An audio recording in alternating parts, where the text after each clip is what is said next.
Hi fries lord. దేవుని పరిశుద్ధ నామానికి స్తోత్రం కలుగును గాక. ఈరోజు దేవుని వాగ్దానము మార్కు సువార్త 11వ అధ్యాయము 25వ వచనమును చూద్దామా. ఒకని మీద విరోధం ఏమైనాను కలిగి ఉన్నడలా మీరు నిలువబడి ప్రార్థన చేయనప్పుడెల్లను వారిని క్షమించుడి. ఆమెన్. హల్లెలూయా.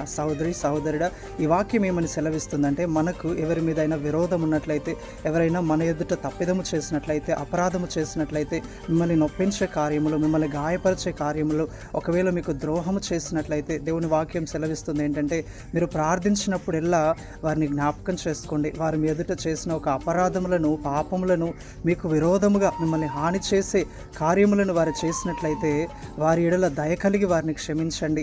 వారి యొక్క తప్పిదములను మరలా జ్ఞాపకం చేసుకోకుండా వారి కొరకు ప్రార్థన చేయండి, వారితో సమాధానంగా ఉండండి అని దేవుని వాక్యం సెలవిస్తుంది. అవునండి, మనము క్షమించకుండా, మనము ఇంకొకరి తప్పిదములను క్షమించకుండా మనకు క్షమాపణ లేదు. మనం క్షమించకుండా మన జీవితంలో మనం దీవించబడలేం, మనం ఆశీర్వదించబడలేం, మనం వర్ధిల్లలేం. ప్రభువైన యేసుక్రీస్తు కూడా తనను కొరడాలతో కొట్టిన వారిని, తనను హింసించిన వారిని, సిలువ వేసిన వారిని, గాయపరిచిన వారిని ఆయన ప్రేమతో క్షమించాడు. వారి తప్పిదములను జ్ఞాపకం చేసుకోలేదు.